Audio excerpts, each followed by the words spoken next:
Okay, so this is extremely real. Some of my other friends were able to eat like a bunch of junk food and stay relatively lean. Oh, by taking it? Yeah. No, Doesn't that work that way? No, don't do that. Don't do that. Oh, those guys are, oh shit. Okay, so we have a special guest today, and I'm super excited to talk to this guy because he doesn't even know, but I've been watching his videos for a long fucking time.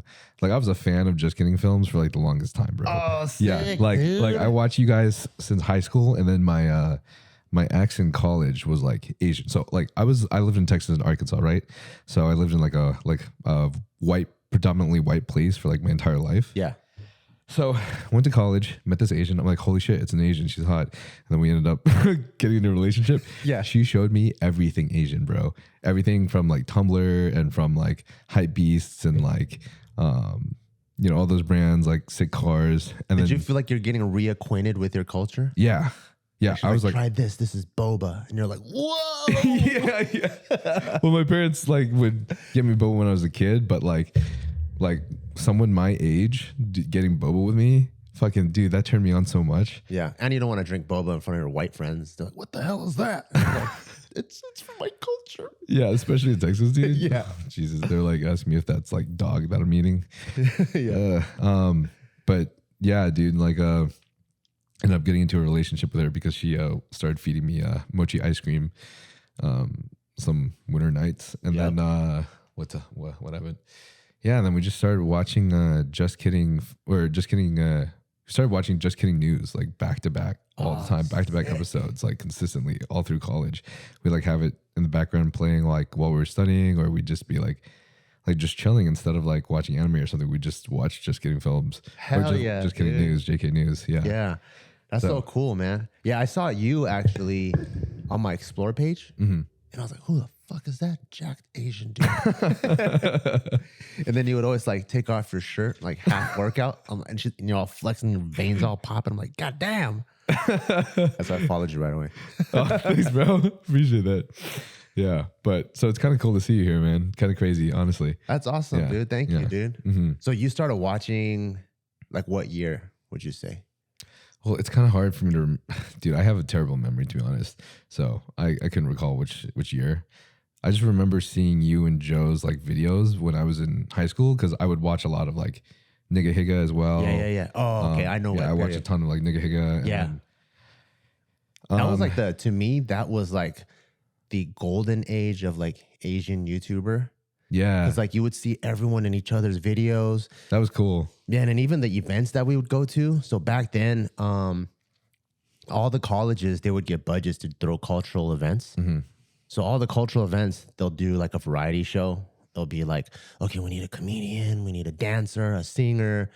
So, you know, you'll have a guy like H.I. Raphael who's singing with the guitar, and then you'll have like me and Joe. Yeah, like me and Joe come in and do like some comedy act or something. Yeah. And then you have some dancers come out, and it was almost the same rinse and repeat formula for all the colleges, and all the acts just mixed up. But because of that, we were all around each other, like in that space so much. It was really, really cool. That is so tight, man. Brings me back for sure.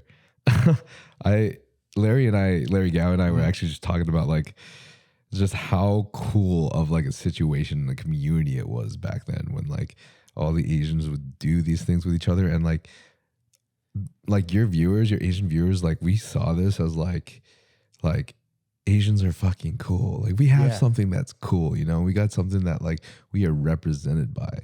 And it was like so special because back in the day, I truly believe that, I mean, Asians were still fairly suppressed socially, I feel. Yeah. Especially male Asians, like we were like sexually at the bottom. You know what I mean? Yeah. Like, and so like seeing that and having you guys as like dope representations just made me feel like proud to be my ethnicity, which I honestly never was as a kid for like the first 10 years plus of my life.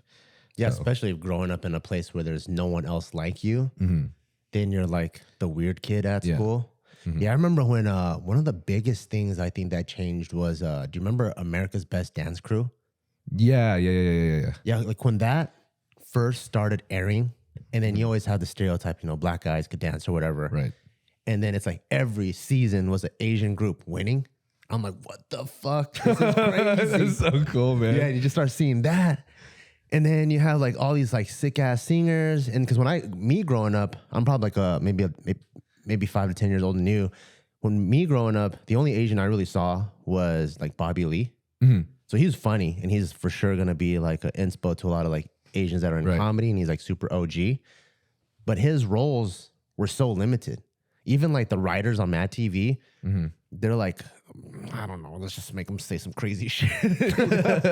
So even for him, I remember like the first time I ever collabed with him on a JK video, like he felt like he had so much freedom because he was like, wait, you're gonna let me like make all these choices and do all these things in the video? We're like, yeah, dude. And he was like looking at us like, wait, so you don't have a studio bring anything down your neck?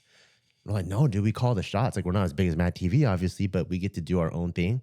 And it was almost like whether the studios wanted to or not, it was like the Asian force and the Asian come up across the board was almost like unstoppable. You know, from dancers, singers, comedians, and then now in fitness, you got like crazy jack guys like you, Larry. Like, it's cool. It's like world domination. Yeah. Everything that we've always wanted. Yeah. The secret plot is because we true. had A's and homework, but now we get A's and everything else too. Oh yeah. Before we continue though, want to finish this little quick introduction for the people who don't know Bart Kwan. So you started JustKiddingFilms, right, with your partner Joe, and then you also created and you were a co-owner of Barbell Brigade, right, with your wife Gio. And do you have anything else that you're working on? Those are my two main things. I'm also an investor in like a couple of like food and drink concepts, like Junbi Matcha. We have, I don't know how many locations we have now, but we have one like in Princeton, Richardson, which is Dallas, Hawaii, 2 in LA. So we have 5, but I think we're trying to open up another 5 this year. So that's just like matcha. We have boba, and we have another food concept called Shrimp Daddy. So we have like a little food group. That's like the main thing. But the main 2 things are Barbell Brigade and JustKiddingFilms, or Just Kidding News now. Okay. How many like YouTube projects do you have, or have you had, I guess? Oh, shit. Actually, like there's a lot. Yeah. So I would say during our most slammed time, we had JustKiddingFilms, which is what we started with. Then we had Just Kidding Party, Just Kidding News. We had Ask the Feels. We had Just Kidding Gamer back in the day. Oh my God. So that's 5 on just the JK side. I have me and my wife Gio's family vlogs. Then we have Barbell Brigade, the YouTube channel. So that's 7. Jesus, dude. How did you guys keep up with that? That's crazy, dude. Yeah, so like we actually try to run it like a production studio. So back then we had a staff of like on just JK, we ran it like a studio. It was like 30 people, from editors to cameramen to writers and stuff. So we really built like this studio for YouTube. Okay. I want to ask you this question actually personally, not just for other people that are probably going to want to, interested in this and are in the same place, but I personally have issues or trouble with this myself. But do you have any tips for people that are like in the space, like the influencer space or anything, or looking into something like entrepreneurship? And like, I guess one of the difficulties is like, how do you outsource? How do you create your little, your own little empire of people that can help take up a lot of the work, a lot of the capacity, so you can, obviously focus more on the back end stuff like creativity, what direction you're going. So one tip I would say, and this is really hard for everyone, it's almost like the first person you hire is the hardest one, because you're so used to doing everything.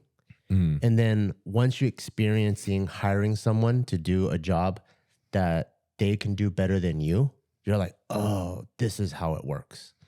And then you start really honing in on what your superpower is. You're like, okay, what is the thing that I bring to the table that is irreplaceable? And what are the things that I can delegate to other people that they can do for sure way better than me?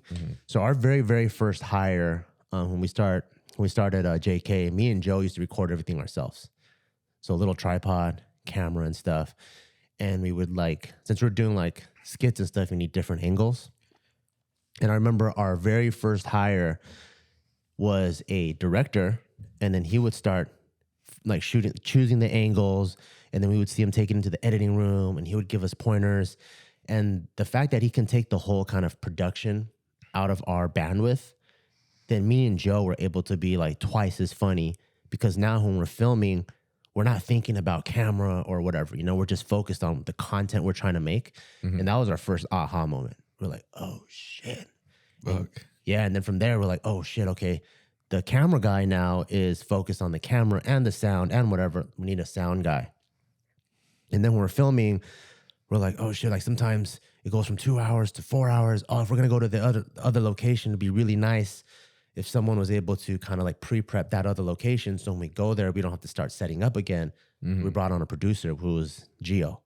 So she would already be like, if we're filming here and we need a second location, or if we need to book guests, talent, or like, the last thing you want is like we're filming and then you're like, oh, fuck, I'm so hungry, you know, and then we Postmates and you waste so much time. She already has the food here at 12. So you just kind of slowly start building this, like the system that allows me and Joe to be like the funniest person we can be on set. And that happens with like any other entrepreneurial endeavor. So like let's say you're super into coaching. No one can replace you in coaching. I'm sure you could find a better website guy than you, a guy that's better at writing like copy than you. And then that way you hone in more and more on what you do good. And we've read a bunch of books too growing up, because there's actually like books and education out there for almost anything that you want to do.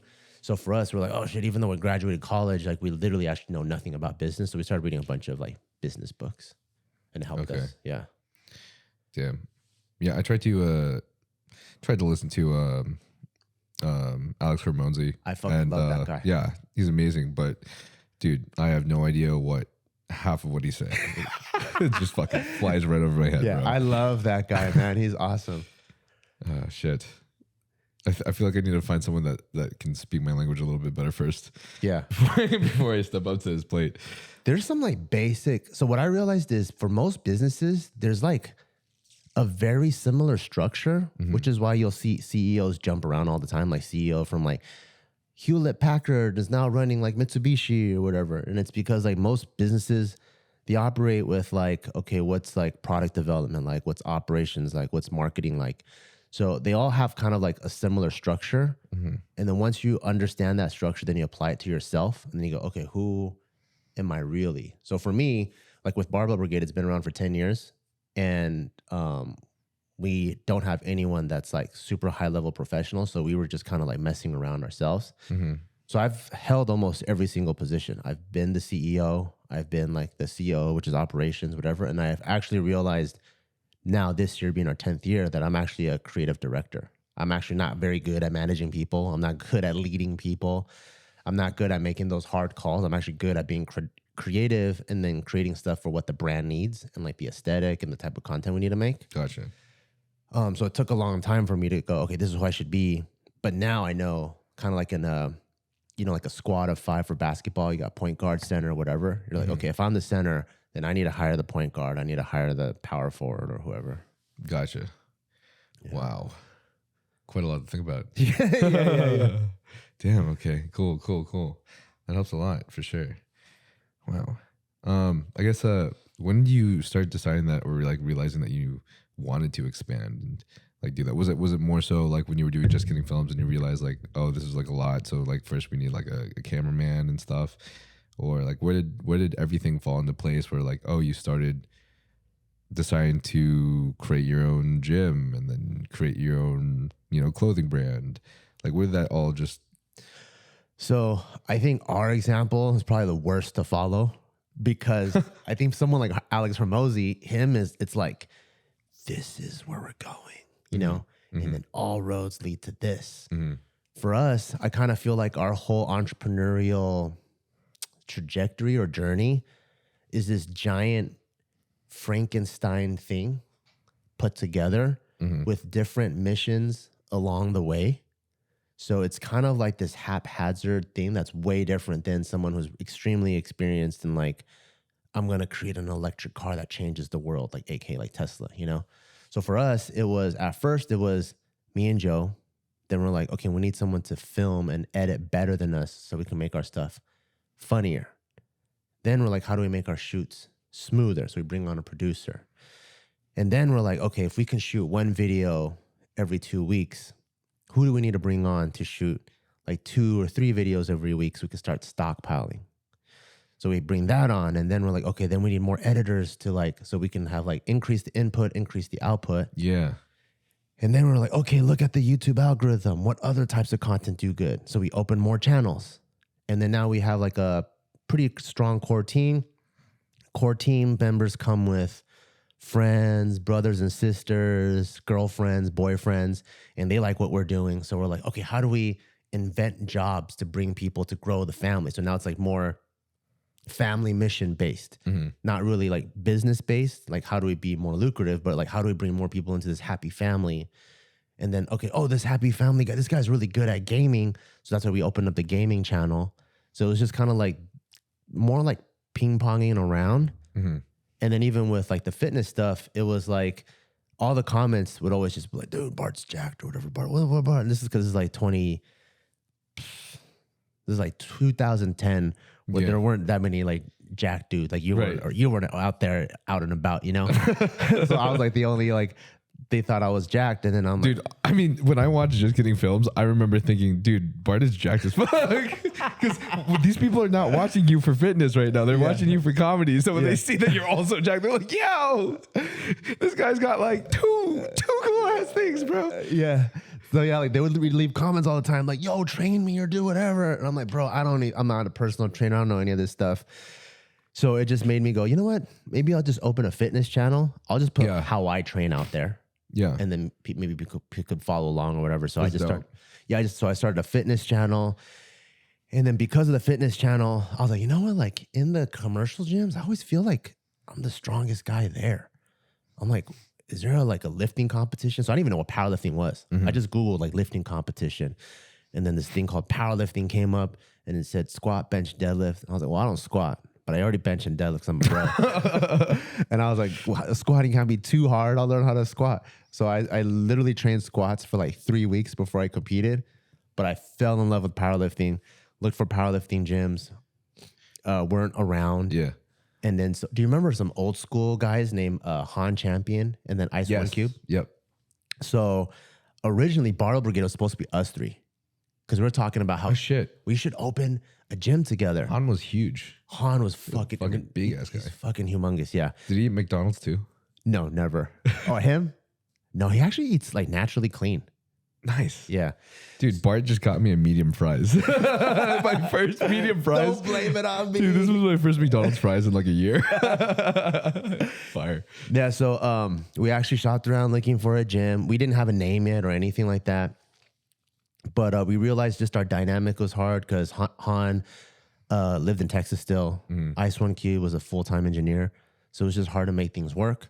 But I still kind of held on to that dream of having like a warehouse gym. I ended up opening with my wife. So it's just all kind of like, you know, not like one direct path. Like this is, I'm going to do comedy, and through comedy, they're going to see how jacked I am, and see how jacked I am. I'm going to open a gym and a fitness brand. Like it wasn't like that. It was just kind of like this big Frankenstein going with the flow thing. And then we ended up where I'm at today. I feel like that's how it always happens. It's like a Frankenstein thing. Like you just don't fucking know what you're doing, but you just need help in certain places, and then it just falls together. Yeah, yeah.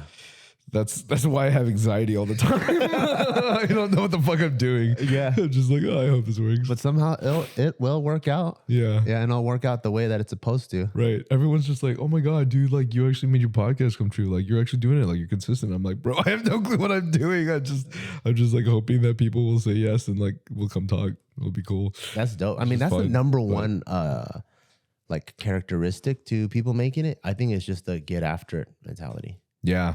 I think so too. You know, you just if you're just down to just do it, then you'll end up somewhere better than where you were before. I agree. I think there's a level of overthinking that can happen that will honestly bring people back versus just sometimes you just gotta fucking not even think about it and just do it. In fact, that's kind of my mentality when it comes to the gym. Like I don't like leg day because I feel like I die every time. Yeah. Right? Like we were talking about this earlier. Like I feel like my brain gets fried because I like to go too hard because I feel like I don't know. I think legs are my biggest insecurity. I want to be on, to be honest, I want to be on the classic. So I want like the biggest legs. So how big are your legs now? I don't know. I think they could use a lot of work. I do. They're not tiny, but they could use a lot of work. But what was I saying? Oh yeah. So like I get like anxiety when I think about leg day, but then I realize like I need to pretend like I'm not even gonna go there and do legs. I need to pretend like I'm just gonna go there and like maybe do like a couple calf raises or something. Yeah. And like I don't know, just maybe I'll do some bicep curls or something too. And I just go in there and I just do it. And then before you know it, like after like 4 warm-up sets, maybe a couple normal sets, like your legs just have more power than you felt like an hour ago. You just suddenly feel stronger. Yeah. You suddenly feel more driven. Like the dopamine just increases and then you just get it done. Yeah, you just feel good. Yeah. I mean, it's cliche, but it's so true where they say like showing up is like half the battle. Mm-hmm. It's literally like when I was trying to help some of my friends or even family members get in shape and they said they don't like, oh, I don't have time. I'm like, honestly, everything is based off of habit building. So I'm like, I want you to do this. Week 1, don't even train. Don't even work out. Because, oh, I'm going to get so sore. I can't even move around at work or whatever. I'm like, don't even worry about that. Monday through Friday, literally, I want you to go to like LA Fitness, just touch the door and then walk back in the car and go home. Yeah. You know, just literally just touch it. Yeah. We'll scale up. And then they do that Monday through Friday.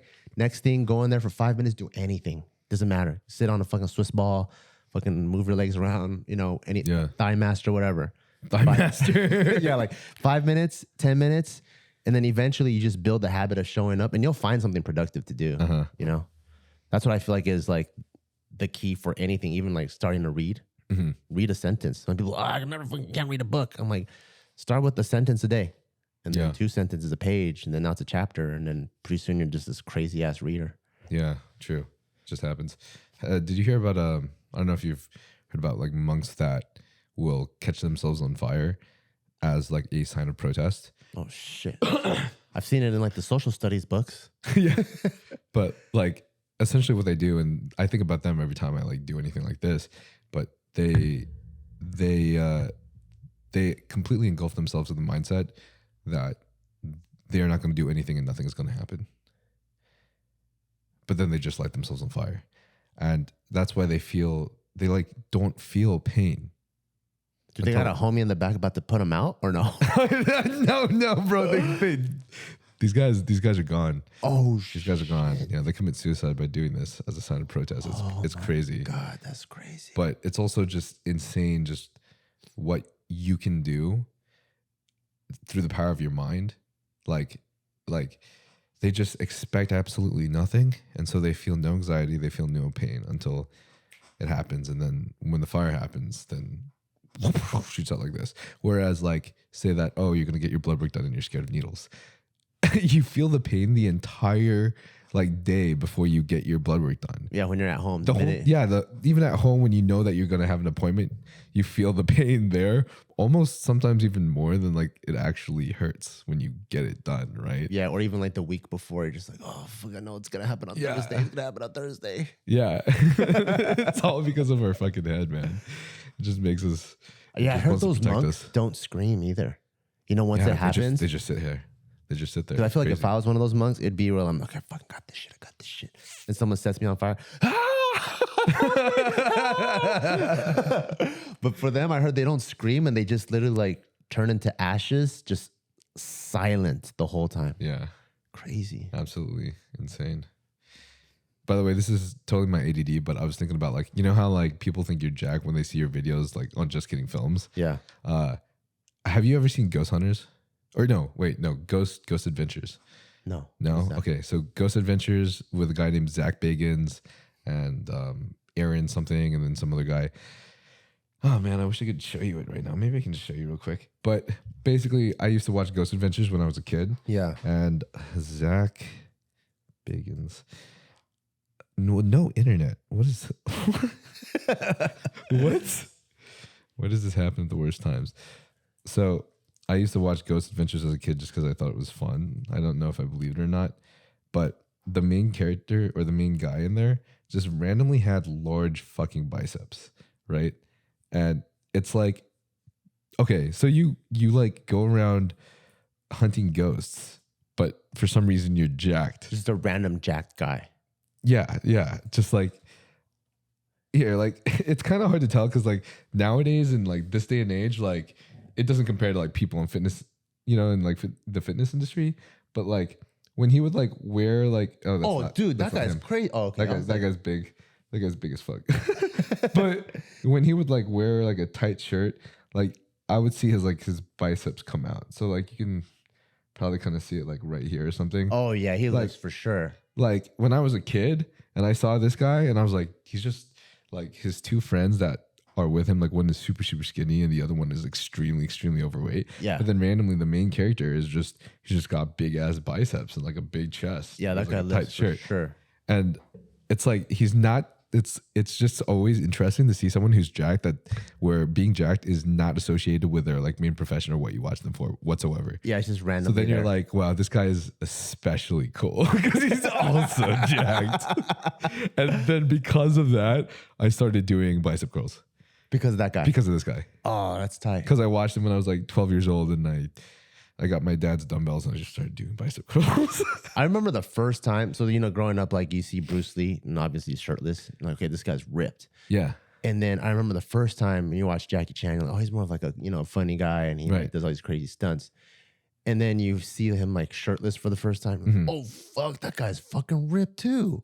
It was crazy. It was like mind blowing to me. Jackie Chan. Yeah. I think in Rumble in the Bronx, there's like a scene where he's like in his like pajamas. Uh-huh. And you just see him and you're like, dude, that guy's pretty buff. I actually don't remember Jackie Chan's body. Right? Like Jackie Chan, like jacked or something, or Jackie Chan buff or something. You're like a ChatGPT robot or something. Your signal is you're also like messing with my Wi-Fi or something. This never happens. I think my first lifting inspo might have been Ninja Turtles. Dude, they're not even humans. You're lying. But their fucking biceps were so full. What? This is Jackie Chan when he was young? Let me see.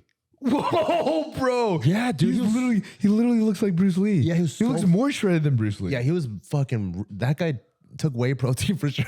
Yo, that's a lot of whey protons. Yeah. What the hell, bro? Where's he injecting this protein?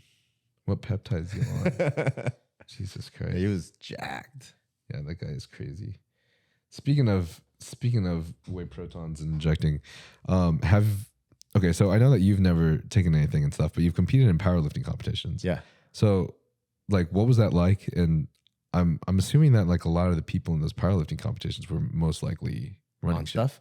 Yeah, so I would say, so I started powerlifting in 2012, like at the end, because my competition was January of 2013. Mm-hmm. It was relatively a new sport to, I would say, the West Coast and social media. When you look at the history of it, like those middle America white guys, truck drivers, those guys have been doing it for a long, long time. Like AK, like Louis Simmons from Ohio, like powerlifting's been around, and also internationally, like the Soviets and Eastern European countries have been doing it for a long time, but it's just kind of like underground. Was that a truck driver thing? It always felt like it. Like all the early powerlifting competitions I would go to, it just seemed like, oh, you drive a truck, you would like to wear flannels, you like to duck hunt, it just looked like one group, you know? Yeah. Like everyone here listens to Kid Rock, I bet. Yeah, it was like we need that. to go bow hunting and get some elk, by the way. Yeah. And then so my first competition was like that. And then eventually, I think through social media, a lot of people started doing it more and more. And then it kind of got modernized. So it wasn't like these 40, 50-year-old white guys competing. There's like much younger people, mid-20s or even like early 20s, 30s starting to join. And at that time on the West Coast, the most prominent federation was USPA, which is untested. So you would see some like guys literally like pulling in their whole, like just gushing blood from their nose, or like sometimes they're like gushing, like if they shave their head, they just gush blood from their capillaries from like the high blood pressure or whatever they're taking. Jesus Christ. Because I think the mindset at the time is the more I take, the stronger I get. Holy fuck. So it's not like a slow, gradual, like let me build this strength. I mean, they're not wrong, but they're also probably gonna die. So Yeah. And then, so what was cool is one of the OGs. His name's Pete Rubish. Okay. He would actually like document like all the different gear he took. And that was really cool and eye-opening because I think it was one of those things where it wasn't really talked about. But he'll be like, bro, I got the fucking craziest night sweats last night. And he would like document all that stuff. Oh, dude. So I never took anything because I always felt like it was maybe because I wasn't strong enough. I think if I was like really strong and I was like close to breaking a world record or something, I think that would have like incentivized me, you know. But for me, I was always mediocrely strong. Yeah. And so it was just more of a journey against myself. That makes sense. I feel like that happens a lot with a lot of people. That's the reason why people delve into this, is that there's some breaking point for them that's just like, if I can't get this is everything I want in life, then fuck it. And that was me, to be honest. Like, I never wanted to take things at all, and of course I never wanted to talk about it either. Like, my parents are very, very like conservative Asian, so any mention about this they look down on immensely. But do they know that you take anything? Well, I mean, they have seen my content now, so I would assume. I don't. What's your content? These coming home for Thanksgiving. What the hell are those? Oh, shit. But I just like, for me, for example, like I wanted my pro card so bad in bodybuilding more than anything, man. That's almost impossible without it, right? Well, you know, I don't really know what it was like, if it really, really was impossible back then. I know these days, if you're a male, probably. But back then, for sure, like, I think it probably was pretty close. But all I know is that I was really, really like, I built a lot of muscle, and people considered me very, very jacked when I was natural and all through college. And I was doing 100-pound shoulder presses on dumbbell as like a college kid, like sophomore year. Oh, and wow.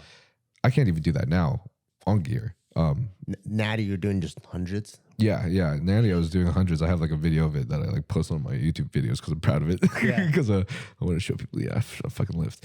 But I just recall that at one certain point, I think I failed, quote unquote failed. I like didn't even place at like 4 nationals in a row, and bro, it fucking crushed me, man. Wow. I just never felt so down about myself.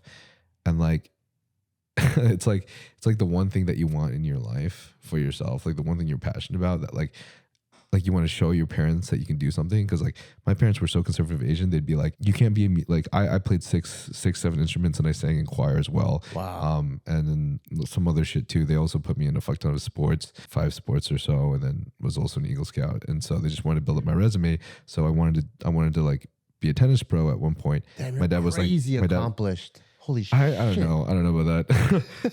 they just really tried to put me in a lot of things, bro. But like, my dad would be like, no, like you need to think realistically. Like, you can't be a tennis pro because you don't work hard enough. Like, the trajectory you're on, like, it's just not going to work out. So you need to do something else. And then I would tell my mom, like, I really want to be a musician. Like, I really, really want to be a musician. I started posting on YouTube, like early YouTube. Like, I don't know. I think I started posting like 2006 or something, like when I was a young kid. Pianos or a guitar? Yeah, I was playing like multiple instruments and putting them in the collage all at the same time. I remember those videos. And then I did one video where I sang with the instruments, but it sounded so bad. So it's not on YouTube, and it never will be ever again. I remember those videos where it's like 16 squares. Yeah, 16 squares, all of the same guy singing different parts. That's dope. And all the girl parts too. That's fucking dope. Yeah, so I just really want to be a musician. They were just like, no, you can't do that either. And then my mom's like, you should really just keep studying and try to be a doctor or like an engineer or something. And so that's what I did. And then finally, when I found my passion, which was bodybuilding, my parents were also just like, yeah, there's no chance. Like, you can't do bodybuilding. It's not going to make you money. Like, there's so many people better out there for you. So when I failed and like I didn't do well in all those shows, and I had a coach that was trying to push these things on me for all the shows back to back, and I would keep saying no. At one point, you know, you just fucking crack, bro. Yeah. At one point, you're just like, I have nothing left in my life to offer. My parents don't believe in me, and no one believes in me, and these drugs are right here. So that's crazy that you have even done 4 shows. You know what I mean? Like, that's such a big accomplishment. Like, 4 real preps where you like took it so seriously? Because there's like so many people that are like fitness, you know, on social media, but they have done 0 shows. Like to me, that's like to me, I'm like someone that does like, let's say 4 jiu-jitsu competitions or 4 MMA fights, you know? And then let's say in their mind, they're like, fuck, I lost 4 times. And then there's another guy on the sidelines laughing at them or whatever. I'm like, bro, but you've done 0. Like this guy trained his fucking ass off, dedicated himself to something 4 times, regardless of the result. That's 4 times they were hyper focused. And most people have been 0 hyper focused on anything. They're just like, just skipping through life like with 0 intention, you know? Like I've done 0 fucking bodybuilding shows. Yeah, but dude, you've done so much in a completely different field, bro. Like everything that you've created, this whole like empire, like I look up to that, bro. That's something that I want to learn from. I want to be able to do myself. So I guess I just, you know, have a different place where I put in all that effort for a long period of time. But I actually ended up doing 9 shows. Oh shit. 9 shows in a row, which especially natural is definitely not healthy, because when you're doing them that close back to back, your testosterone just starts plummeting because you're not eating the entire time. Oh damn. So finally I did all those 9 shows, got my pro card, and like my test was rock bottom and just like in the shitter, and I was just like, what is going on? I don't know what's happening. And I never injected anything during that whole part. Like there was just these pills that I was offered, and I'm like, okay, I don't know what these are, but I'll take them. And you feel different? You're like, oh shit, okay, this is helpful. Well, I started getting more crazy pumps for sure. Like my pumps look really nasty in the gym. So I was like, the shit's working for sure. But then when I would come off of it, I would get smaller than I was before. Oh damn. And it would be confusing. And that's because I wasn't on test. So my test would just get worse. Oh. Every time I did a show and every time I ran oral. And I'm pretty sure there was 2 or 3 shows where I ran orals to get my pro card. So after those 2 or 3 shows, I was like a fry, like a small version of what I was before when I was natural. Oh shit. And I was just wondering why I was depressed. And that's where I went through this whole process of doing all this research over the course of a year into PEDs and like what's going on with my body and hormones. And before I even knew it was PEDs, I actually thought it was maybe just diet. So I tried carnivore diet as well and did all this crazy shit. It wasn't working. And then finally I realized it was literally just my testosterone after I got my blood work done. And yeah, and then we're here. Do you go through like a doctor or like a clinic now? Yeah, I have an HRT clinic. It's Transcend. So they're pretty dope because they, you know, I can talk transparently with them about what I'm doing, and they'll be like, oh, maybe this isn't the safest, but like this is how this could affect you and stuff. And I'm just like, yeah. And to be honest, I'm more so like, I'm someone who likes to take control about what I'm doing and have full knowledge of what I'm doing before I do anything. Yeah. So most of the time, I'm kind of the one telling them exactly what my intent is and what my process is, and they're just there to like help me make sure that I'm doing okay. Yeah, I see. And so my blood work always comes back great. Like right now, I just got my blood work recently. My hematocrit is within the reference range too. My liver enzymes were like 70s, and then everything looks good, and my LDL and HDL ratio is like a 1:4. So, which is surprisingly good for a bodybuilder. So what that's telling me is that I really haven't been. I'm going on a tangent right now. No, that's super interesting. Basically, what it's telling me is that I really haven't run anything to actually become a real pro bodybuilder. So you never ran any of the crazy shit? Like, is like tren considered pretty crazy? Tren is definitely considered crazy. You never tried tren? Never done tren. I'm a little scared of tren. I tell everybody that I'm waiting to do tren for my pro debut, so I'll look fucking crazy. But to be honest, I'm actually like not even sure if I want to do tren for my pro debut. Do you know who Dr. Mike Israetel is? Yeah. So he's RPD. Yeah, super knowledgeable. And I'm always extremely curious about gear. And I would ask him, and he was like, honestly, he goes, for you, he doesn't recommend me do it. He was like, if you have happiness where you're at in your life, I don't see a reason for you to do it. He goes, but if you want to be a bodybuilder and you want to win certain things, you're gonna have to. Yeah. And he was talking because he was telling me how like sometimes he gets crazy fucking panic attacks. I'm like, what the fuck? And he goes, yeah. He goes, sometimes you're just taking a shower and it just feels like a lion's chasing you, but there's no. Oh my God. No lion. What is he on? I don't know. He's like, and then he says I think he takes it like Monday and like Thursday or Monday and Friday. So the test levels are high when he take it and it kind of dips below. And then one time he was traveling, so he didn't have the one he was supposed to take on Thursday. And he says like he was driving back from like South Dakota or something. And then he didn't have it, so his test dipped hella low. And then he saw the mountains, and the mountains just looked so beautiful. So he just started crying. So he just straight up like straight up had like a period, you know, like a male period. And I was like, oh fuck, I don't know if I can handle that kind of shit. That shit's crazy. Yeah, he was just like, I just started bawling because the mountains are so fucking beautiful, but it's because I knew I was lacking test at the moment. I was like, that's fucking crazy. Sometimes I want to drop the test just so I could feel that for a little bit. Yeah. Just feel a little less hard for a second. Yeah. Oh shit, that's funny as fuck. Yeah. Honestly, he's super right about that. About the whole if you don't if you don't want to become a fucking bodybuilder, then I don't think it's really worth it for people. And that's what I like preach on this podcast all the time. Yeah. Is like, if you really want to get into it, it's like a whole world on its own. Like I've spent hours each day just doing research on it. Oh, wow. Yeah. Because there's just like a whole fucking world. Like, I don't know if you've heard of Vigorous Steve. I'm going to have him on the podcast next, actually.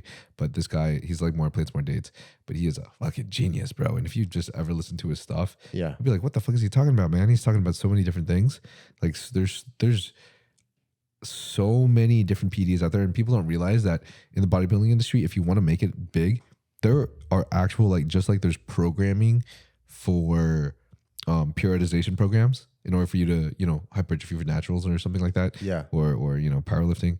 There's also certain programming for PEDs for people, and you can respond to it differently. Like, wow. There's even a protocol where someone will take like, okay, so I don't know how many comments are going to be on this, but I have heard from the grapevine that there's a protocol, for example, where you take like 2 days you take Anavar, 2 days you take Winstrol, and 2 days you take something else. But essentially the idea was, and then the last day is off. And the idea is you have wet compound, dry compound, wet compound, and then off, and you rotate that.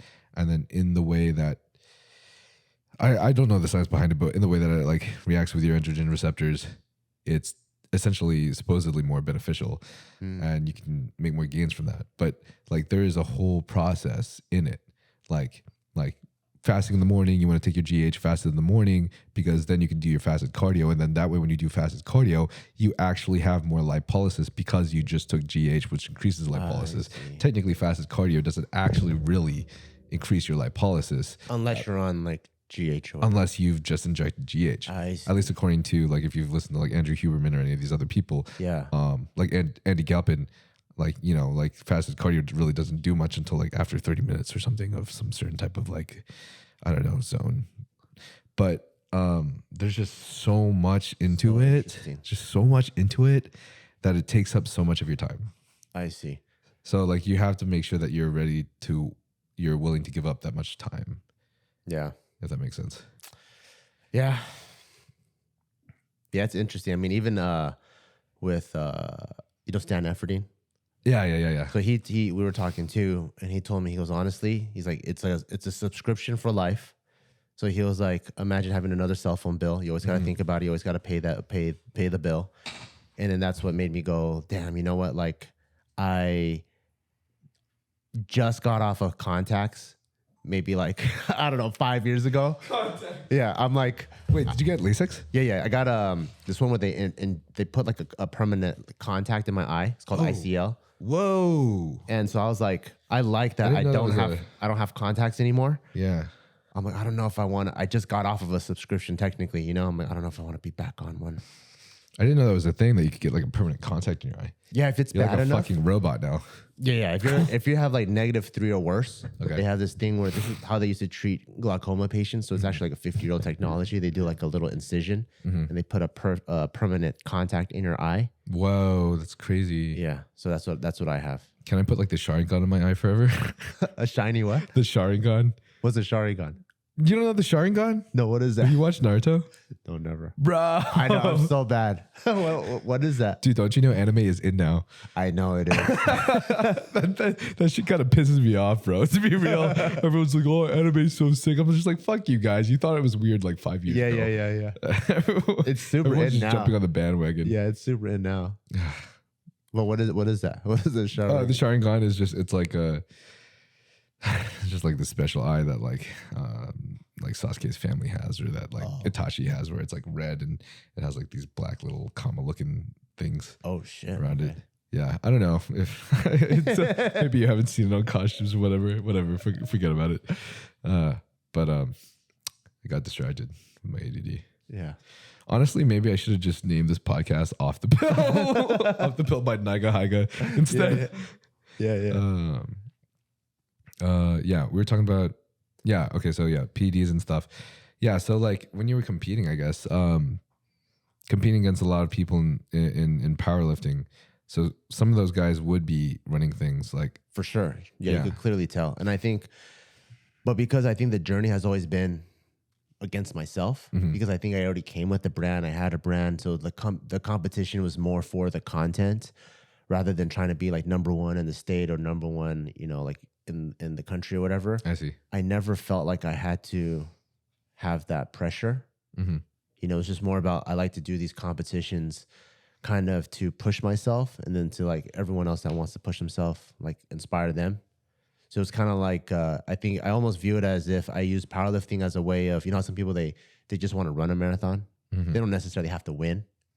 It was like that.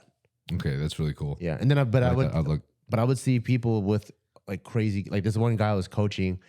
He like struggled with like 405 for a deadlift, and then like 6 months later he hit 500 for 10. And he didn't tell me he was on gear. I was just like, I don't think my programming is that good. That's pretty crazy. Yeah. And then later on, I found out he was taking all kinds of crazy shit. So I'm like, okay, so this is extremely real, It can definitely like make you like almost a completely different like organism. Right. But I think for me, it has always been me against me. And the only thing that I would say that would, the thing that draws me towards it is some of my other friends who are able to eat like a bunch of junk food and stay relatively lean. Oh, by taking it? Yeah. That's damn it. That's what makes me go, that's the only thing I want. No. Doesn't work that way? No, don't do that. Don't do that. Oh, those guys are, oh shit. When you jump on gear, like you want to do the opposite. You want to eat clean? You want to do the opposite for your health. Like you want to eat cleaner when you're on gear. Because of cholesterol and whatever? Because the gear makes it so as if you were eating like shit. Your organs just start deteriorating as if you were like eating like shit. Like essentially your cholesterol levels is like the prime example that people think about, where like your LDL is going to rise significantly, your HDL is going to lower significantly, and over the course of time, it's going to affect your heart. So I see. If you smack McDonald's regularly now and you're doing fine, then that's great. But you add, I don't know, like extra test on top of that for a long period of time, that's going to affect your cholesterol levels significantly more than if you were natural smacking McDonald's. And I see. Well, I'm glad I talked to you then. Yeah. That's the unfortunate part. That's why I eat so fucking clean, is because I'm actually I'm kind of like a health freak when it comes to myself, and that's another big reason that I really hardly took any PEDs in the last 3 years, which I don't know if people will believe or not, but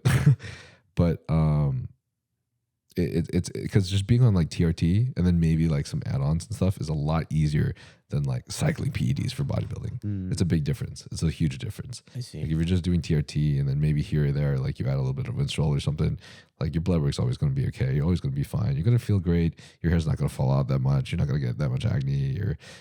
Your blood work isn't going to be too terrible. What's Winstrol do? Winstrol, it's a DHT derived steroid and just dries you out essentially. It kind of like if someone took Winstrol, I would say it kind of, I don't know, it gives them a harder, drier look. I see. Yeah. So there's like some PEDs that you can take for a short period of time, say like just like 6 weeks or something, and it'll help you look different in 6 weeks from now. Not necessarily, you won't actually build all that muscle. I don't believe that you actually build all that hardcore muscle and then you like, it's more of a look like where the water is retained. Oh, I see. Right? Yeah. So just look more peeled or something. Yeah, you look way more peeled, you look way more hard. And then when you come off of it, you return back to your normal state. Like the only time that you really like grow muscle on PEDs is when you're adding it on top of a good diet in a surplus consistently over a good long period of time. And then potentially you might add something that increases your growth hormone on top of that. That also helps you build actual lean muscle tissue. I see. Can you be on TRT and eat like trash or no? Some people can, because you're kind of just, your testosterone levels are just in normal range. Oh, so yeah, some people can do it. Yeah. Does TRT in general make you lean out a little bit more or no? If it increases your testosterone levels, yeah, then yeah, you could improve your body composition, but it depends on how you react to it. Like some people might, like their water weight might see a small increase because maybe their testosterone has increased a lot, and that has also brought up their estrogen.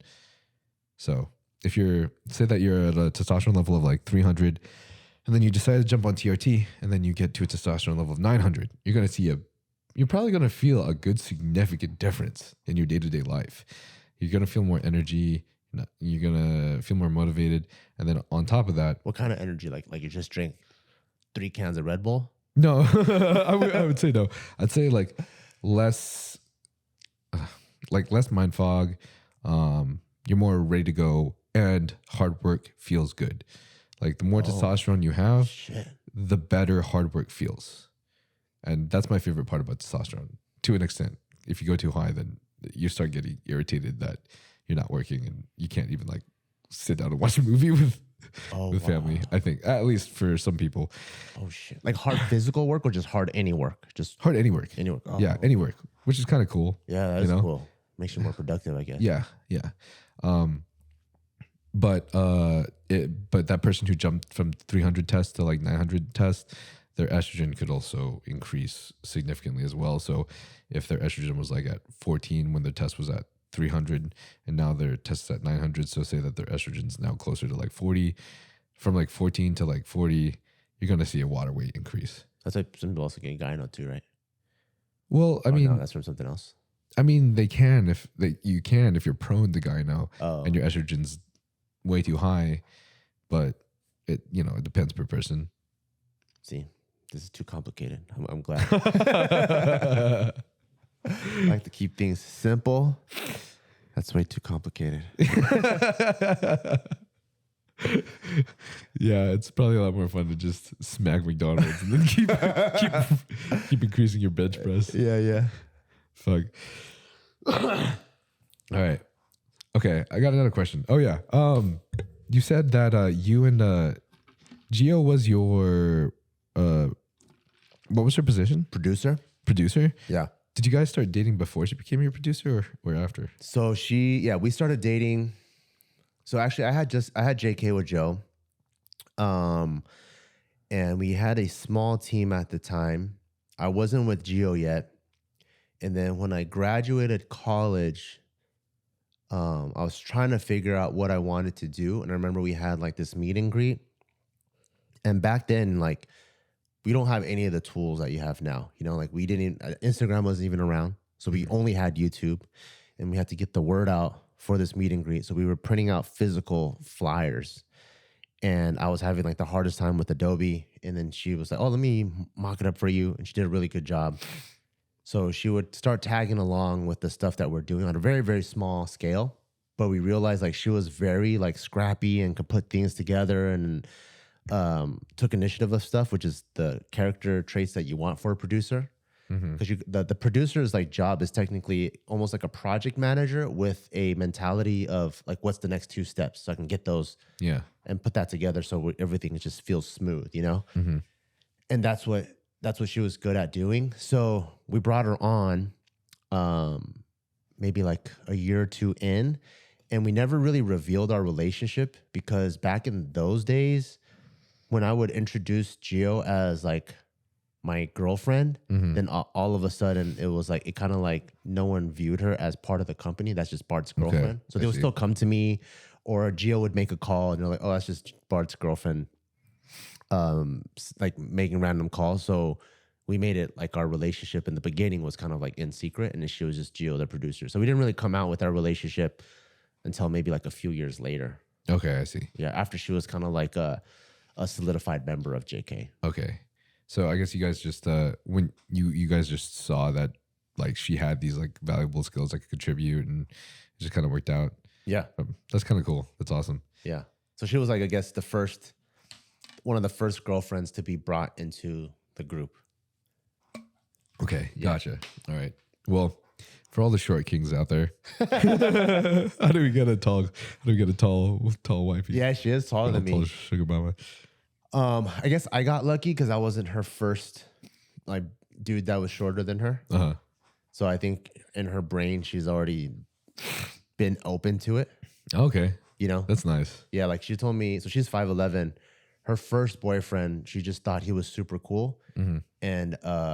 And he was like 5'9", and she said like he was also really scrawny. So even like when they made out or held hands, it felt really weird. But he was such a cool guy that she liked him. So I think just from the start, maybe I just got lucky that she's not very shallow or whatever, you know. But all my friends that do have like tall girlfriends, I think if you have a dope personality, people like hanging out with you, like girls are actually way less shallow than dudes, I feel like. Oh, you think so? You don't think so? You're like, not the ones that I've been seeing. I think it depends.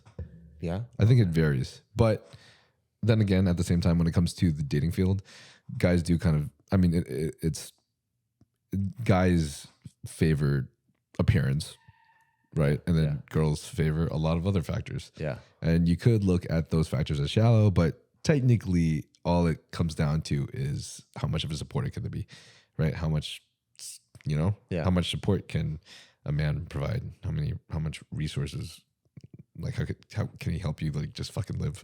Yeah. You know? I always feel like, cause like, so I dated a little bit more in college, and then after college I got with Gio, but I always felt like if I could get a girl to laugh, I could probably get her number. Nice. That's what I felt like. And but with dudes, like I feel like you hear way more girls that go, yeah, my man's ugly, and they're cool with it, than dudes that go, yeah, my girl's ugly. Oh shit. That's what makes me feel like, I feel like girls are a little bit less like appearance focused. Yeah, this is definitely true. Oh fuck. Yeah, like I don't know why some guys get so offended when like they see their girl being talked to at the bar or something, or like one of their boys like compliments their girl. I'm like, bro, I would love people to like compliment my girl. You know what I mean? Yeah. Like that's a huge compliment. Yeah. Like, yeah, she's fucking hot. Yeah. Not that that's all that matters, but like she's fucking hot though. Shit. I think you're like right on point with that. And I totally agree. I do feel that humor is extremely important. It's not necessary, but I think it helps a lot when you're looking for a partner. Yeah. And I think a big reason for that when it comes to, male humor that females look for is like this state of like, just like how chill can a guy be? Yeah. I can't really explain why it's attractive, but it's something about like I think it comes down to like their outlook on life, because the people who tend to be more humorous and find more humor in places are also the ones that tend to take things less seriously. Yeah. Right. And like when an issue comes, it affects them less. Affects them less in a negative way. Yeah. So I think because I think fucking bitches be crazy already. Yeah. So they need like, I need someone to center me, Yeah. So that's why when you got those creepy ass dudes, they're like, they just meet them like, okay, can I get your number? You want to just go out tonight then? And then they have like this like really like so much anxiety. Yeah, they have so much this crazy energy. Like chicks like, what the fuck? I can't be having a dude that's fucking crazier than me. I need to do that's gonna calm my ass down. Oh shit. This isn't good news, man. I don't need any more crazies. Because I feel like that's a phase, like no matter how much of a like chill, cool dude or player you are, I think there's always this phase of like, oh, is she gonna like me? Like whether you experience it in elementary school or junior high or whatever. Yeah. And I think the more people you surround yourself with, you kind of calm down and then you become more chill. But 100%. But some people, they've never gone through it. So they're like 25, but inside they're still 13. Right. And a girl like touches their hand at the bar and he's like, oh, fuck. I miss that feeling, bro. I miss that feeling. I'm like, I've been too overstimulated at this point. Yeah. The one thing I feel is I felt like I was that kid all growing up because I was like I was like an otaku, right? I was like an only child, and super Asian, you know, so I didn't have such a social life. But now at this place where I'm at now, I do feel like a lot of people.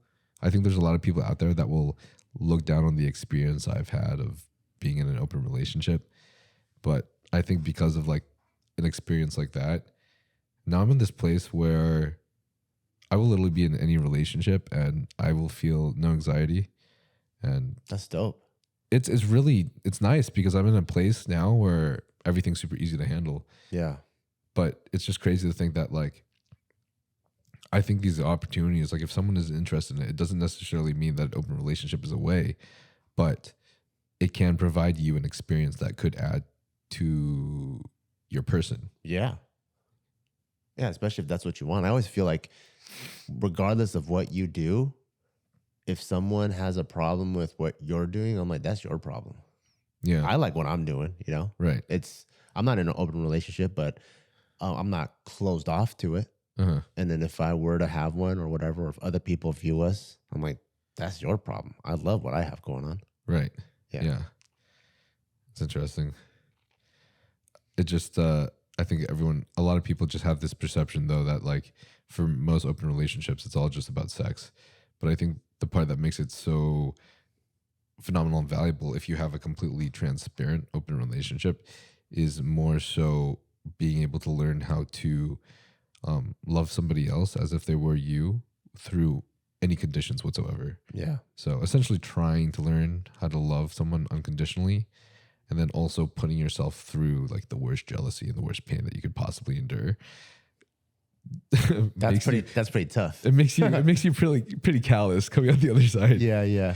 At some point, you like, you know, when it's all over, you just end up really not giving a fuck. Yeah, I have a friend. She's been in a relationship for I don't know how long, maybe 5 years. Mm-hmm. And outside of texts, they've never actually had sex outside of their relationship. It's just for them, they like keeping the option, but they know they're actually married. Mm-hmm. They know that in this life, they are each other's person, mm-hmm. but they enjoy flirting. They enjoy doing whatever. They enjoy talking to other people. Mm-hmm. And they're open to if they both want to have sex on their own, that's fine. Mm-hmm. But it just never got there. Because like you said, I think most people, they think, oh, if you have an open relationship, you just want to fuck. You know? Yeah. But it's like, that's because you're thinking about it with your small brain. There's so many other reasons and options, you know, like why people want stuff. Yeah, for sure. It's just an experience at the end of the day. Yeah, exactly. Shit. Oh, damn. Okay. And then for like influencers and entrepreneurs out there, I guess, would you say that personally, would you say there's any other ways other than business for like influencers or of the sort to continue like their platform and continue to feed their families by utilizing their platform? Because I think, you know, having a life and career in you know, social media is so new. There's really no one out there that's really built something or a life from it except for people like you, right? So to be honest, you guys are among like the oldest mentors out there when it comes to this. And social media is booming right now. Never thought about it like that. It's facts though, bro. Because I see like, you know, this current generation, like you and everyone were like, bam, 1 million followers in like a year or 2 Right. years or whatever. So I always feel like, wow, these guys are taking it real far. It's so cool. I just feel you guys are like skyrocketing. So to me, it always feels like if they can get that, because usually like your following is the biggest, then figuring out how to leverage that into business, I feel like it's easier. So yeah, I never thought of us as, or like my generation as being like the mentor. So you're asking like, how can, or is it possible for like the next generation to turn it into like a full-time career type of thing? Yeah, I guess I'm thinking that like it seems to me that the only way that people can continue to like feed their families and make a living off of social media is either be an athlete and have partnerships and sponsorships, Yeah, or work for yourself and create a business. Seems like those are the only two options. And I know a lot of people have anxiety with being reliant on sponsorships. I do think those are the only two options. Those are clearly the other two options, because when you have a following, boiled down in the most business term, it's you have your built-in marketing. So back in the day, when people would audition for like a movie role or whatever, you would be like, oh, I got 100,000 on Instagram. They don't even care. But in this day and age, if you have two people that audition and they're equal talent, or maybe even the other guy is less talented, but this person has like 1 million followers, they know just because I put this guy in my movie, they're going to sell more tickets. So it's built-in marketing. So if you have built-in marketing, then the only two relationships you can have is you build the rest of your business around your marketing, because then that's like one of the hardest things to do. So you build the product side, or you build the operation side, or whatever. Or you take your marketing and you attach yourself to a brand, you know, like Young LA, Gymshark, Nike, or whatever. And you create that partnership, or even Coke or whoever's willing to partner with you. And you just forever technically like be Jordan. You know, Jordan was like the influencer, the main influencer for Nike until he built the Jordan brand. Right. So those are technically like the two main things. Yeah. Wow. Yeah, I guess I never really thought about it. Like I never really considered anyone to the extent of someone like Jordan and Nike, but that does make a lot of sense. Yeah, you're a Jordan, regardless if you're small or big. But that's what you're trying to be, right? Like you're trying to reach a new audience. You're trying to relate to people, connect to people. And the people that do it the best are people that are able to convey a message that is authentic to them. And I think other people also, they can sense that. Right. And then when you're able to kind of like add value to something, and people are like, oh, okay, I like the way this guy teaches or coaches or does whatever. And then that's how you're able to reach new people. So you're technically like a marketing arm. And so if you're a marketing arm without a business or without being attached to a bigger brand, there's actually no other way to bring in revenue, you know? Right. If you guys want to help fund the podcast, the best way you can do it is honestly by simply buying something from Young LA or Huge Supplements and using code Nile. And it means the absolute world. To be honest, I also just got a sleep study, which was so fucking expensive because sleep studies aren't paid for by... Most sleep studies aren't paid for by your insurance. Yeah. And I guess it depends on what kind of insurance you got. But mine fucking wasn't. It's like freaking like $1,500. Oh, shit. Yeah, it was so much. And sleep study comes back that I don't have good sleep. Bad enough. It's like a basic report. No, exactly. Came back that I don't have good sleep, but that I also don't have bad enough sleep apnea to be diagnosed sleep apnea. Oh. Like you have to be woken up by not breathing 5 times per hour to be regarded, to be diagnosed with sleep apnea. And I was like 3 times or something. So I guess I'm not enough, except that they looked at my MRI and I have an extremely narrow nasal passageway and throat passageway because of the bone structure in the nasal, and then the something, what is it called? Phaloric. I don't know what it's called. It starts with a PH. That's in the throat. So I could get surgery so I don't have to feel like a pug for the rest of my life. But you always feel like you're congested in that way. Yeah, I always feel like I'm congested. Yeah. It's so annoying, bro. My boy Nathan and I talk about it all the time, and we're always suspicious that it's like a Filipino thing. Yeah. I don't know why. We're just a lot of Filipinos have it. I feel like some do, but I don't know. I feel like some are. I feel like a lot of Filipinos sound congested, but I don't know. I see. I don't know. You never really know. There are some like interesting genetic like I noticed there is some like genetic what is it called? Like commonalities though when it comes to like varying ethnicities, especially in like bodybuilding. I don't know if you've ever noticed that. I've noticed in powerlifting. In powerlifting? Like what? So right now, I would say the like number one Asian to fucking smash in powerlifting is Filipino. Oh, wait. Yeah. Let's go. Yeah, it's fucking crazy. So right now there's a guy named Kyle. He is like a 181 weight class guy. I think his most recent lifts, I think he pulled 700 at 181, benched like 460 or 70, squatted 6 something. Oh my God. He's a fucking monster. He's for sure top 10 in the world right now. Oh my gosh. How tall is he? Like my height. Wow. Yeah, he used to train at Barbell, but then he moved back to Texas. 181. Yeah, Natty. Insane. So he's top 10 in the world right now. There's another guy named Nico Flores out in Austin. He's a young cat, Filipino dude. I think I saw him hit like 330 or 340 for like 8 on bench. Also a 181 guy. Wow. Like that's like 3 plates and some change for fucking 8 reps. Right. Incredible. And then there's another cat named Riley at Barbell. And I don't know what it is. I think it's like these Filipinos either they got extremely good coaching or something, but they're just fucking smashed. And I saw this guy smoke 600 on the deadlift. Damn. And he's not even like a like competitive powerlifter. He's like a nurse that likes powerlifting and trains on the side. And he's like smashing 600 on the deadlift. Oh my God. Which is just like, it's crazy. It's like a ghost adventure. Yeah. Jesus Christ. Yeah, there's a lot of Filipinos that are just fucking going crazy. What the fuck am I doing with my life? Jesus Christ. Yeah, it's cool. Fuck, dude. You can barely calf raise 100 pounds. God damn it. Yeah, these guys are nuts. Well, I've noticed in the bodybuilding industry for sure, there's definitely a lot of commonalities. Like East Asians tend to have like just giant ass legs. If you notice that, big ass calves. I don't have those legs. We're both fucked, bro. Yeah, I never had big legs. Filipinos always have the big ass back. Like my legs always just looked feminine.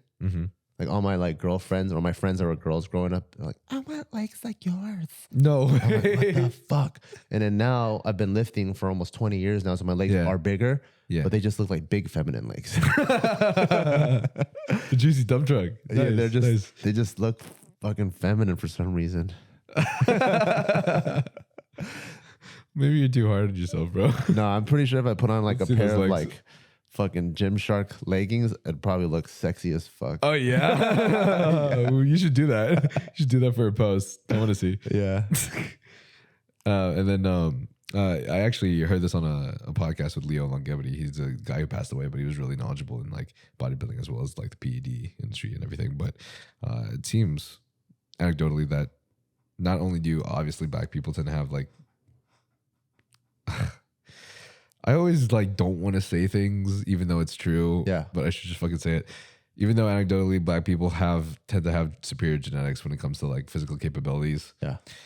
Like they also seem to have the superior genetics when it comes to like androgen response. Oh, really? Yeah. So like you put a black dude who's like crazy jacked and then you put him on gear as well, he's gonna explode. Yeah. Crazy. His body just and you know who tends to, sorry for all the guys out there that have hope, doesn't mean it technically applies to you, but you know who the worst is? Who have the worst androgen response? Asians. Really? Yeah. So they take it and then what happens? Not as much changes. Oh shit, really? Yeah. So does that mean the Asians got to take more? Or it's just a waste? Like if you take more, your body's not going to receive it anyways. I mean, if you take more, then yeah, technically you could respond a little bit more, but then you'd incur even more side effects. So like, you know, the value for what you're getting out of it is not as good. I see. Yeah. So I mean, it depends on if it's worth it for you at that point. Yeah. Because with every like ROI, there's some negative stuff. Exactly. So you can't just turn up the dials. So black people just tend to have the best. That's pretty sick. Right? On the good side for Asians, though, Asians tend to have some really great physique proportions, like small waist, like really nice shoulder to lat ratio, shit like that. Yeah. So that's something that they have. But unfortunately, when it comes to actual muscle building potential and stuff, Yeah. Naturally and on PEDs tends to not normally be tends to be at the bottom. We got insane ankle mobility too. Do we? Yeah, we could dude, I'm get the deepest squats ever. Oh, that's true. Every Asian except for me. You don't have good ankle mobility? I have no mobility, bro. Oh shit. I haven't been stretching. Oh, I see. That's my one thing that I just don't do.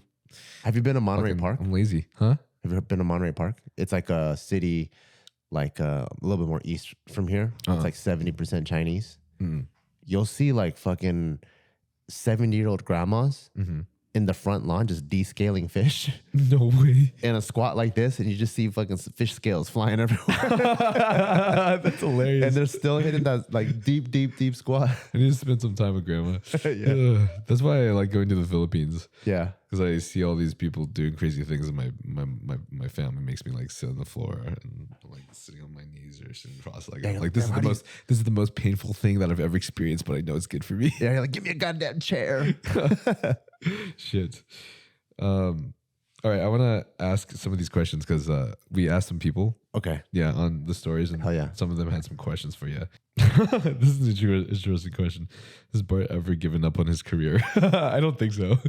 Have I ever given up on my career? I don't even know what my career is. That's the interesting thing with like social media and like you kind of created a job, you know, like with like JK stuff. I was like on financial documents or if I'm applying for like a home loan or whatever, I just usually write writer because technically we wrote all the skits and then we're like in the planning phase of the company.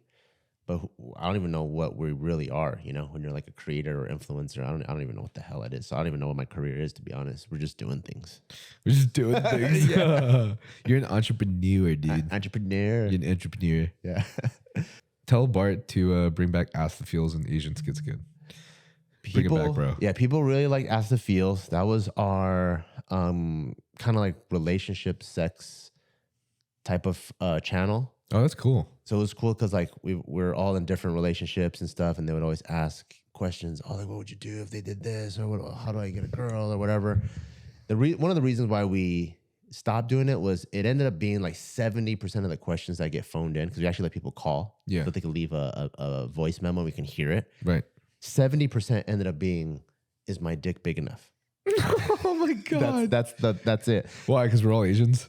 I don't know. All the questions that we're wondering. I don't know, but all the chicks that we ever brought on as guests, they all say it doesn't matter. And I think for us, it was like there's only 100 times we can say that with different guests all the time before it's like the same message gets old, you know? Yeah. And then so when we're really trying to work on our movie at the time, we're like, okay, we're gonna have to like close down one of the channels to have more time to work on our movie. That was the first one to go. Damn. Yeah. So I don't know if we'll bring that up, but at Just Kidding News, we still talk about relationships and sex and stuff. So I see. It kind of stays alive there a little bit. That's actually something that I really want to talk about on my channel more and more. My biggest podcast episode was the one with my ex. Oh, yeah, I did one with my ex. And after you guys split up? After we split up, we didn't talk for a whole year. Wow. Yeah. Completely cut off each other for a whole year, and then one day I just texted her. I'm like, hey, like, I don't, you know, I completely respect any space that you need or anything, but I just want to let you know that if you ever do feel like you need anything, I just want to let you know that I'm like a call away or something. And there was some other stuff in there it was more so in, it's hard because I don't remember exactly what I said, but I was basically trying to express that like from a friend, like I still care about you as a friend because we were like best friends. Like we were just in a relationship, we were like best friends, and we went through like a lot together. Yeah, I just wanted to express that, like I just care about her as a person, like my stance in spirituality. Like I will continue to care about her as a human being. That's cool. So, yeah, but yeah, people really enjoy that, and to be honest, I really want to talk about relationships a lot more. But people love relationships, like being able to dive deep, because I think that's something that everyone tries to figure out. For themselves, you know, like almost majority of people I know don't have a good relationship with their parents even. Yes. Yeah. So without having that dynamic, it's like, well, how do you create a healthy one with your partner. So we're all figuring it out together. It's hard. It's definitely hard, especially when you can't see eye to eye, for sure. Yeah. Like, I'm honestly just happy that I was able to improve my relationship with my father whatsoever. And it was like the most beautiful feeling, one of the most beautiful feelings I've ever experienced, for sure. Yeah. If you don't mind me asking, like, how is your relationship with Gio, and like the fact that you guys have a family now is just absolutely insane to me. I like, one of the biggest things that I respect in this world is people who have a family, to be honest, bro. It's fucking intimidating, dude. It's hard, man. I mean, I knew from, so like, I felt like, you ever read Rich Dad, Poor Dad? No. By Robert Kiyosaki. So his book is a finance book. And he had, I think his dad was the poor dad. And I think his best friend's dad was the rich one. And he learned all these like financial things of like what to do, what not to do. Mm-hmm. And I feel like I kind of went through that a little bit as a kid, because we had our family, which is this little weird Asian family with like weird customs and all that. Mm-hmm. And my best friend that lived across the street, he was half white, half Chinese. His mom was like 4th generation Chinese. So they're just straight up American. And I would see like on the weekends, the dad and all the kids, they were like fix bikes together, go to the ice cream truck when it drives through the neighborhood. He would buy everyone that's out on the street playing ice cream. And I would ask my mom for 50 cents. And she's like, no, that's too expensive. Don't buy that from the ice cream truck. You know, it was just like everything that I ever wanted out of like this American life that I thought it was, I learned from them. Mm-hmm. So so growing up, I was okay, when I have a family, this is how it's going to be like. I want to have like a strong dad figure. I wanted it to feel like, to be a dad, but also kind of set rules so that like, because that's something I do like about Asian parents is they push you, you know, and they push you and they expect a lot out of you.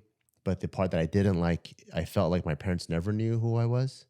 Like my mom, like when we first started doing JK, and they're like, "What? You like funny stuff?" I'm like, "Yeah, didn't you see like in elementary school I would get most humorous? Like I was literally the class clown for every single grade." Mm-hmm. But because they like never saw that, mm-hmm. that was something they could never nurture. It was just like, "Oh fuck, Bart's being a disruption in class again. When we go home, you're gonna go do this or you're gonna do that," you know? Yeah. So I just felt like it was a one-sided relationship. It was them wanting me to be something, and then they're never gonna learn who I am. And then so because of that, we never had a good relationship. And so that was like, when I have a kid, that's for sure something I don't want. I do want to push my kid and I want to expect the highest out of him, but all of his little wants and quirks and what makes him who he is, I really want to deeply understand that so I can help him. Right. And accept him. Yeah. Too. You know, like my kid is like rough around the edges, just like me. Like he's rebellious and he's always like trying to like push the boundaries on stuff. And I understand that. And then so like, I don't like try to change him to be someone else. And so like my relationship and Gio has been on board with that since day one. So we kind of like almost before we had a kid and a family, we kind of like talked about what we wanted out of our family and we were on the same page. That's awesome. Yeah. So I feel like me and her make a really, really good team in terms of setting up our family and also being like the team parent for what our kid Taika needs. That's beautiful, dude. Yeah. I think acting and empathy is probably one of the best ways that people can. I mean, I wouldn't know. I don't have a family. I don't have a child, but it's just something that I would feel that I would want from my family, from my parents. And I know it's fucking hard because it's so hard, bro. It's so hard. Is, dude. Have you ever listened to Gabor Mate? Gabor Mate? No. No. Okay. He's like an expert on addiction and childhood, and I just love his work. He talks a lot about just love and empathy and like truly caring for your child, which is very interesting because he tends to have a lot of disagreements with Jordan Peterson. Oh, shit. Yeah. Okay. Because Jordan Peterson, a lot of his views with childhood is like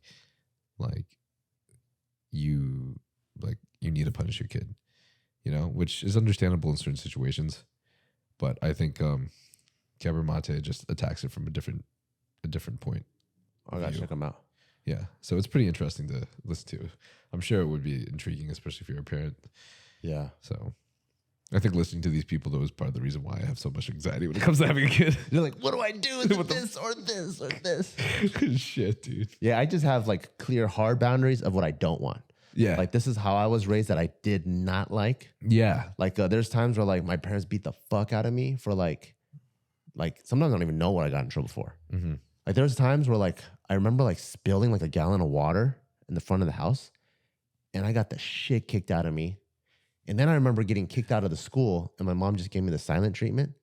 So I think in my brain, it didn't calculate the penalty and like it just felt like I never understood which rules are more severe. I didn't know how to prioritize. Interesting. You know, it's just so weird where I was like, okay, for sure when I have a kid, I never want to do that. And so even with like Taika, like I do give him punishments. His punishments are squats. He's going to have the strongest legs ever. Oh, nice. But he, because I also don't want to hit him, you know, because I always feel bad. Like if you just start smacking the kid, like the kid wants to look at their parents as like, this is my shelter. Or this is where I feel safe. So he does squats. And, but I also let him know he's choosing his destiny. So I'm like, if you do that again, that's 10 squats. If you do that again and again, that's 20 squats. So he'll actually do something, messes up again. Yeah. And then I'm like, that's 10 squats. He goes, no, Papa, I have to do 20 because I did 2 times. Oh, I'm like, all right, go ahead. Nice. Yeah. Maybe that kind of answers my question, but I was going to ask, like, aren't you scared that like this is going to wire him into feeling like squats are punishment for the rest of his life? That's the thing. What if he has small legs for the rest of his life because his dad made him? Yeah. That's why I never do squats ever again. What's cool and what's interesting is he has like a complicated perception of the world because I was kind of scared of that too. But he knows when it's squats for good and squats for bad, which is interesting because you kind of like look at kids and you're just like, oh, you guys don't know anything. You guys are little and you're dumb. But like he sees me and Gio train all the time. So our gym is in our garage. Mm-hmm. And because I think we make fitness look fun, like on the weekends, he'll be like, Papa, can you train me? Oh, whoa. Yeah. So I'm like, oh, sure. Like, you know, I'll bring out like a little ladder and have him do some footwork drills. And then at the end, we're going to do like, hold this little dumbbell and do like 10 goblet squats, you know? And he's doing those with a smile. Like he's not tying that into him like getting in trouble in class and doing 10 squats. Yeah. Like in his brain, I think he understands like the intent of the squat. But so overall, he actually enjoys training because he sees like mom and dad train and it's a fun thing. That's awesome, dude. Yeah. That's cool. I think that definitely works out because you've gotten that environment where he's like admiring you guys training and it looks fun. Yeah. Yeah. I think that made a huge difference. Yeah. I'll set up like a little pull-up bar. I'm like, this one's for you. Nice. So he's just like swinging around and doing whatever, you know? Yeah. Yeah. And it was cool that he actually comes up to me like, can you train me? I'm like, sure. Dude, I want my kid to be jacked. I want my kid to be so jacked. But at the same time, I know that I fucking need to let that go because I want my kid to be so jacked and watch. He's going to be the fucking skinniest kid in the entire class, dude. Yeah. He's not going to want to do anything all because I wish he was jacked. Yeah. I feel like that just happens. That's the scary part where it's like, you don't want to be the cycle, but you can also perpetuate this. You know, like our parents want us to be doctors. Yeah. So we broke that mold. Right. But then now if we want our kid to do what we did, that's technically the same cycle, just in a different way. So should I just... That's the scary part. Should I just tell them never to work out and never to... Well, I teach him stuff and then I give him the tools and I let him decide. So like he'll be like, oh, why do you gotta eat so much chicken? And I'm like, oh, that one's for protein and protein builds muscles. You want muscles? You know? And then like, so I explain, I give him the tools. Yeah. And then he'll be like, if I eat this candy, am I gonna grow muscles? I'm like, not really. But then so he knows. He goes, but it tastes good. I'm like, yeah, it tastes really good. So I kind of just give him the tools and then hopefully he becomes someone he wants. But he understands. That's cool. Because he'll eat dumplings. He goes, you know what's in the dumpling? Protein and veggies. I'm like, good. Oh, that's hilarious. Yeah, it's funny, man. You know what's in these McDonald's fries? Yeah. Potatoes. Yeah, zero nutritional value. That's funny as shit. Oh, shit. Okay. What was I gonna? Oh, yeah. Quick question before we go, because I wanted to ask another question that I totally forgot earlier. So one thing that I have always contemplated is how healthy and how mentally healthy are social media influencers really? Oh, shit. And I actually feel like you guys are a good example. I think you guys are a pretty positive example, even though I want to ask you this question still.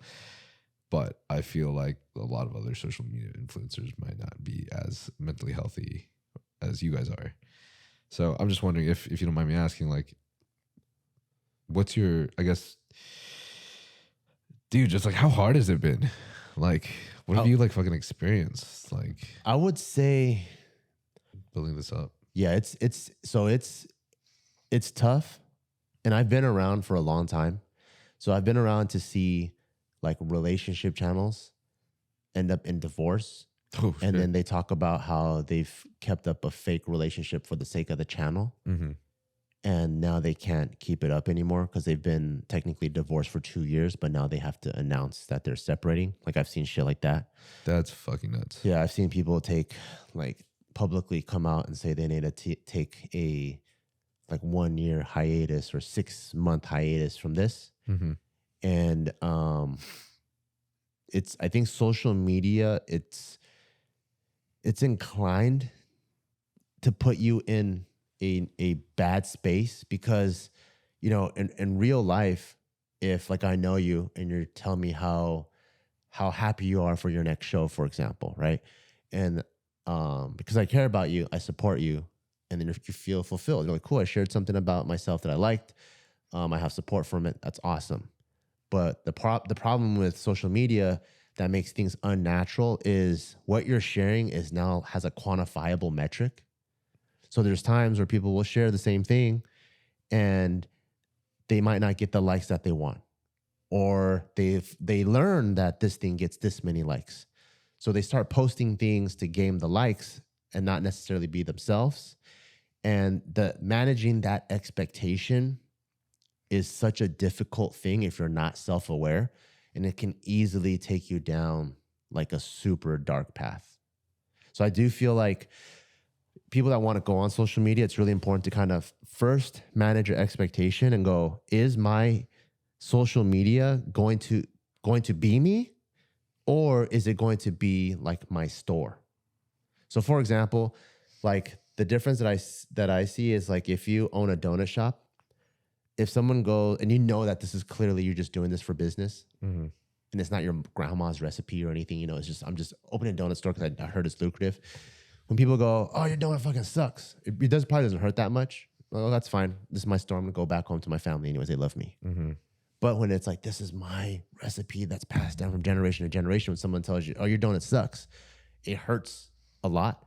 And so I've seen people that with their IG, they want it to be their business, but they're actually treating it as if it's their own personal IG. And then that's when it's like you get hurt in that way. Right. Versus the people that I've seen that have done it the healthiest, like Alex Hormozy, like for example, he is clearly using IG for his business. Yeah. You don't know what his favorite movie is. You don't know if he has any pets or anything like that. It's just all business. It's a clear storefront. Mm-hmm. So I think in that way, there's like this gap between his social media and him. And then so if the bullets come flying, they all end up over here. Mm-hmm. But what's tough is most influencers that come up, they come up because it is a relatable thing. So it's kind of like this blend, you know, a blend of they do know who I am, and then they also what I'm selling. And so I think that's the part that's tough to like manage. It is tough because I think it just fucking feels good when you're coming up as an influencer and it's your personal life. It feels good because you're being related to and you're relating to all these other people, but it also feels good to your ego. Yeah. You're like seeing these numbers come up and you're like, oh, these people like me for who I am. Well, shit, like this is awesome. Like I'm pretty sick. Yeah. And then sooner or later, 3 years down the line, 4 years down the line, no one really realizes, but everything has a rise and fall. Yep. And then people will fall and then so does your ego. Yeah. And it's just fucking... it tears people apart, bro. Yeah, because there's the next, who's the next person, you know? Yeah, exactly. There's a guy that's... there always will be. More jacked, more young, more handsome, more whatever. And then you're like, oh, I'm just like dwindling and falling. Right. And then so for us, I think I would say in JK, we're not in our heyday. You know, I think we're probably towards the falling part of it. But what keeps us together is, one, the community, and then two, the content that we make on JK is extremely authentic to who we are. Mm-hmm.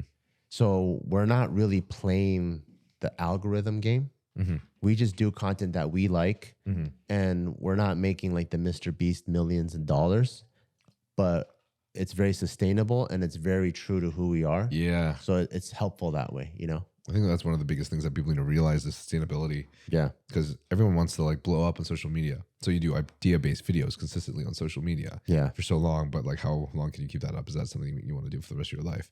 Like I think Jesse James West is probably a special character, but even him, I know some people are wondering just how long can he keep that up for?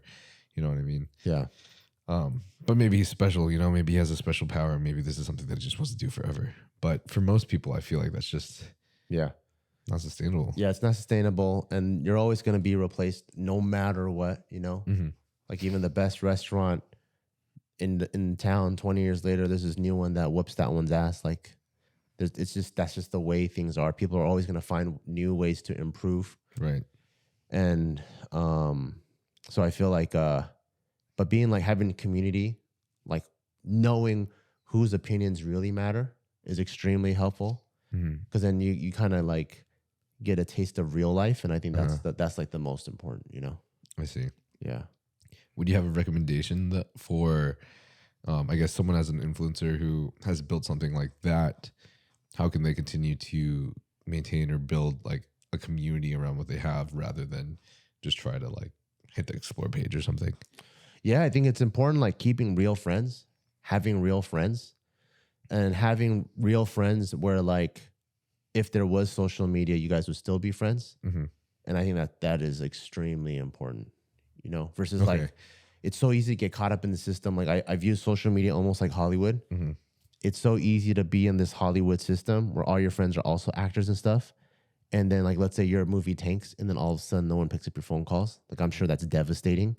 Just the same way like in social media, if you don't have real friends, if you're not hot, do people still want to work with you or whatever? Right.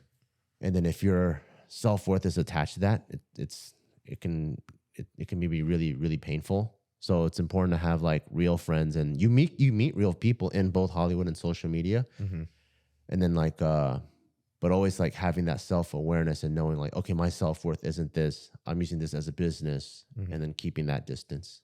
Have you ever felt that yourself, that like different self-worth from like your projects? Yeah, I think, so like I probably experienced that early on. And what was cool, I think, about me that I think what's tougher for the kids this generation is we were at the onset of YouTube. So we kind of like saw it develop. So there was a point in time where like 100 likes was a fuck ton. Then there was a point in time where 1,000 likes was a fuck ton.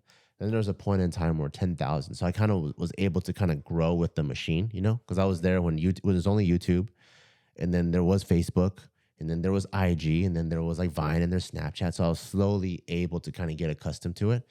Nowadays, especially even like on TikTok, like your first viral thing can get bam, 20,000 likes, and you're like fucking knocks your socks off, you know? So you almost don't even know, like, you don't even know what's that related to, or like you're just, it's like coming across like an insane amount of money. So I got lucky in that sense. But even then, I would say when you start seeing like your followers go down instead of going back up, or your views going down, I think I got lucky that I got hit with that later on when I'm more business savvy. So now I'm in a more troubleshooting mindset rather than like, this is who I am and what I'm attached to mindset. I see. Yeah. Gotcha. I think you've done a great job about like making it like a business really as well. You guys have like this whole freaking empire when it comes to like your content. So it's really cool to see. Thank you. Yeah. I think that's the next step for me for sure. Something that I really want to do is evolve this into not just me. You know what I mean? Yeah. Like I want to evolve into something else. And that's kind of why I wanted to create this podcast in the first place, is have a community where I can be transparent about things and just open up to people. Like, even though it did a big hit on my ego when I decided to come open about it, and then I like lost a lot of engagement and following from. You did? I did, because there were people out there that truly believed or wanted to believe that I was natural, because that gave them hope. Right? Like David Later, for example, it feels good for people to believe that he's natural, because it gives them hope. Like, holy shit, like this guy's super aesthetic. I look up to him. Like I can be, you know, he's relatable. Yeah. I've become less relatable to a lot of people, unfortunately. I see. By opening up this community and being transparent about things like this on this podcast, hopefully I can relate to people that are actually more relatable to me. Yeah. Or people that are less judgmental too. Yeah. Because a lot of times I've also been around the block. So the minute I saw your videos, I was like, oh, that guy's on. But he's jacked still. Doesn't take anything away from it, you know? Thanks, bro. And so I can see like an on look. Right.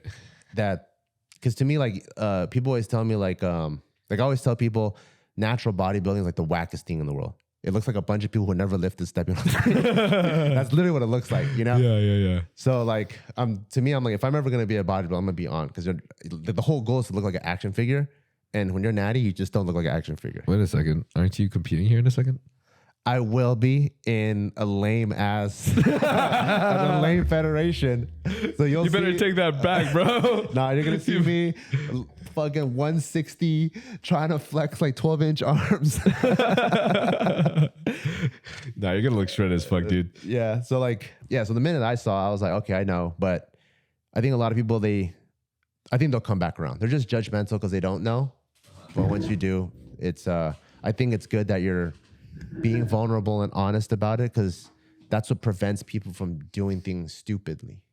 You know, like all the people in my generation that was just like, yeah, just take more or whatever. Like having this scientific approach and doing your research and having like a legit protocol, I think what you're doing is way more beneficial. So if people were to do it, they have a way more calculated approach. Gotcha. Okay. Yeah. Thanks, bro. You're welcome, dude. Yeah, guys. So take tons of tren and eat McDonald's. Yeah. Watch what happens. All right. Thanks for being on this podcast, bro. That was hella fun. Hell yeah. Yeah. So Bart Kwan, where can everybody find you? My IG is Bart Kwan, BartKwan. If you want to support our brand, it's barbellbrigade.com. And if you want to listen to some funny shit, YouTube, Just Kidding News. Yeah, Just Kidding News is sick. Check it out.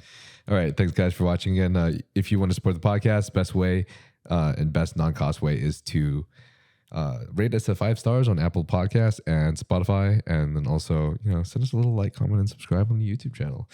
And then finally, thanks again, guys, for listening. I hope you guys have a great rest of your day, and stay tuned again soon.